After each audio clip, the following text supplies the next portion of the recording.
بسم اللہ الرحمن الرحیم۔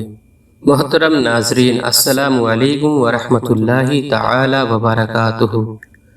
محترم ناظرین، آپ لوگوں نے اس سے پہلے کے ویڈیو میں سنا کہ حضرت امام حسین کے سر مبارک کو کہاں پہ دفن کیا گیا۔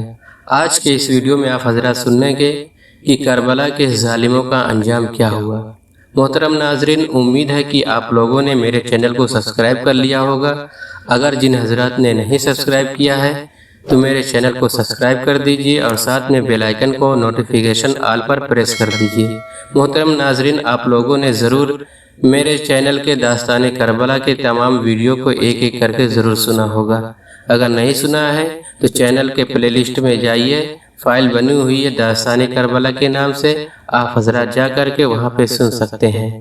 تو محترم ناظرین، آج کا یہ ویڈیو داستان کربلا کا آخری ویڈیو ہے، اور میں اللہ تبارک و تعالیٰ سے دعا کرتا ہوں کہ اللہ تبارک و تعالیٰ تمام مسلمان کو مذہب اسلام پر قائم و دائم رہنے کی توفیق رفیق عطا فرما، اور اپنے دین پر عمل کرنے کی توفیق رفیق عطا فرما، اور محمد صلی اللہ تعالیٰ علیہ وسلم کی سنتوں پر عمل کرنے کی توفیق و رفیق عطا فرما۔ چلیے بلا تاخیر ویڈیو کی طرف بڑھتے ہیں۔ تو محترم ناظرین، حضرت سیدنا امام حسین کی شہادت کے بعد یزید اس خوش فہمی میں مبتلا تھا کہ اب اس کی حکومت کو کسی قسم کا کوئی خطرہ باقی نہیں رہا۔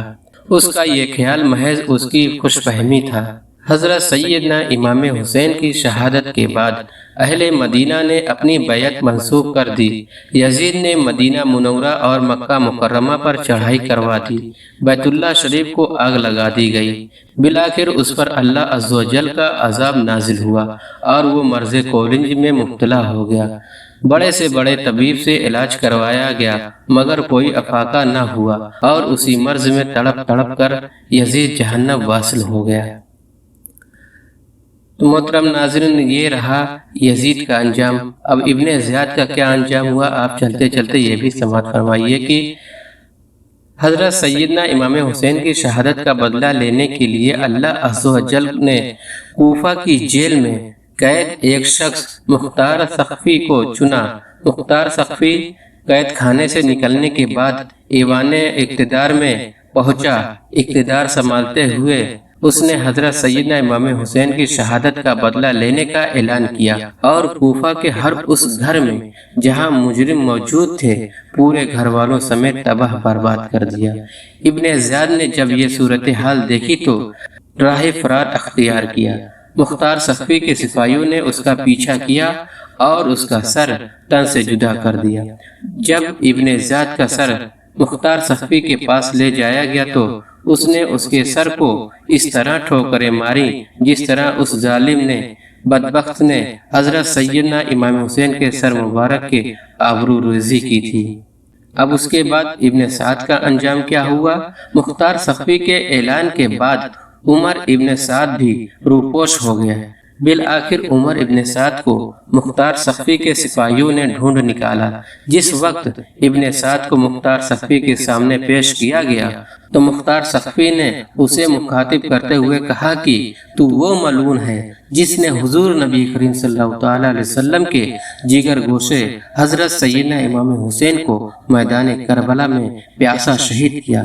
پھر مختار سقفی نے حکم دیا کہ اس کے بیٹے کو اس کے سامنے قتل کیا جائے تاکہ اسے معلوم ہو کہ اس نے کس طرح دنیاوی جاہ و چشم کے لیے حضرت سیدنا امام حسین کے بیٹوں، بھتیجوں اور بھانجوں کو میدان کربلا میں شہید کروایا تھا۔ چنانچہ ابن سعد کی اپیلوں کے باوجود اس کے بیٹوں کو اس کی آنکھوں کے سامنے مارا گیا، پھر اسے بھی جہنم واصل کر دیا گیا۔ اب اس کے بعد شمر کا بھی عبرتناک انجام سنتے چلیے۔ مختار سقفی کے سپاہیوں نے جب شمر کو گرفتار کیا اور اسے مختار سقفی کے سامنے پیش کیا تو اس وقت وہ تھر تھر کانپ رہا تھا، پیاس سے اس کا حلق سوکھ رہا تھا۔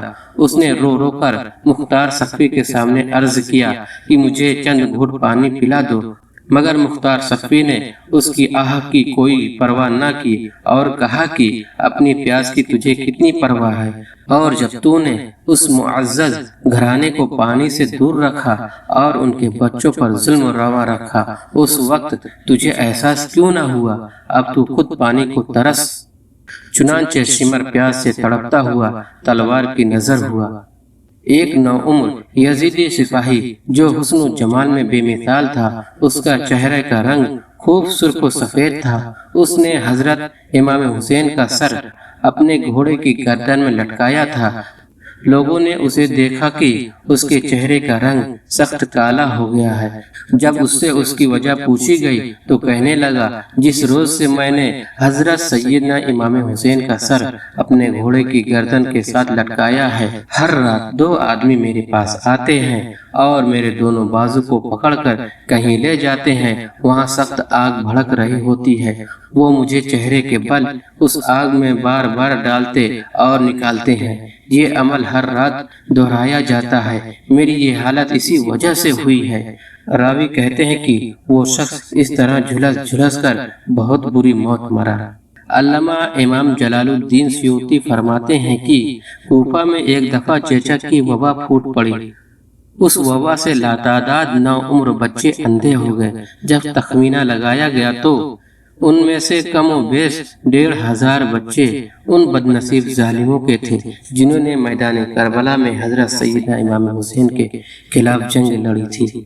ایک مجلس میں کچھ لوگ بیٹھے تھے، موضوع سخن تھا حضرت سیدنا امام حسین کی شہادت۔ کہا گیا کہ حضرت سیدنا امام حسین کے قتل میں عملی حصہ لینے والوں یا اس فعل بد میں معاونت کرنے والوں میں سے کوئی بھی اس دنیا میں سزا سے نہ بچ سکا، جہنم کی سزا اس کے علاوہ ہے۔ اس مجلس میں موجود ایک تیرہ باطن بوڑھا کہنے لگا، میں نے بھی حسین کے قاتلوں کی اعانت کی تھی، مجھے تو کچھ بھی نہ ہوا۔ یہ بات کہہ کر وہ فارغ ہوا تھا کہ چراغ کی لو کو دیکھا جو بیٹھنے لگی تھی، اسے درست کرنے کے لیے اٹھا تو اچانک چراغ سے اس کے کپڑوں کو آگ لگ گئی۔ آگ بجھانے کے لیے ہاتھ پاؤں مارنے لگا، لوگوں کو آواز دینے لگا، کوئی اس کی مدد کو نہ پہنچا۔ آخر وہاں سے بھاگ کھڑا ہوا اور قریب ہی نہر فرات تھی، اس میں چھلانگ لگا دی۔ کئی گوتے لگائے لیکن آگ بجھنے کے بجائے اور زیادہ بھڑک اٹھی، اور یہ دیکھتے ہی دیکھتے وہ بدنصیب جل کر کوئلہ ہو کر اور اپنے برے انجام کو پہنچ گیا۔ حضرت صالح شمام نے ایک خواب دیکھا جسے حضرت علامہ امام حافظ ابن حجر عسقلانی نے بیان فرمایا ہے کہ حضرت صالح کہتے ہیں کہ وہ حلب میں قیام پذیر تھے کہ ایک رات ایک خواب دیکھا کہ ایک کالے رنگ کا کتا ہے جو پیاس کی شدت سے زبان نکالے مارا مارا پھر رہا ہے اور اسے کہیں پانی نہیں ملتا۔ انہوں نے چاہا کہ اس پیاسے کتے کی پیاس بجھانے کے لیے اسے پانی پلائے۔ جب انہوں نے اپنے ارادے کو عملی جامہ پہنانا چاہا تو حاتب غیبی کی ایک آواز سن کر وہ رک گئے اور اپنا ارادہ ترک کر دیا۔ حاتب غیبی نے آواز لگائی تھی کہ یہ کالا کتا بھی حضرت سیدنا امام حسین کے قاتلوں میں شامل ہے اور قیامت تک اسے یہ سزا دی گئی ہے اور یہ اسی طرح پیاسا تڑپتا رہے گا۔ تو محترم ناظرین، آپ لوگوں نے سنا کہ کربلا کے ظالموں کا انجام کتنا دردناک ہوا۔ اسی کے ساتھ ساتھ داستان کربلا کا یہ آخری ویڈیو ختم کرتے ہیں۔ ملتے ہیں اگلے کسی نئے واقعے کے ساتھ، نئے داستان کے ساتھ۔ لیکن چلتے چلتے آپ حضرات سے بس ایک چھوٹی سی درخواست ہے کہ اگر آپ حضرات نے میرے چینل کو سبسکرائب نہیں کیا ہے تو چینل کو سبسکرائب کر دیجئے، اور اگر ویڈیو پسند آتی ہے تو ویڈیو کو لائک کر دیجئے، اپنے دوستوں میں شیئر کر دیجئے۔ چلیے آپ حضرات اپنا خیال رکھیے، دعاؤں میں یاد رکھیے۔ السلام علیکم ورحمۃ اللہ تعالی وبرکاتہ۔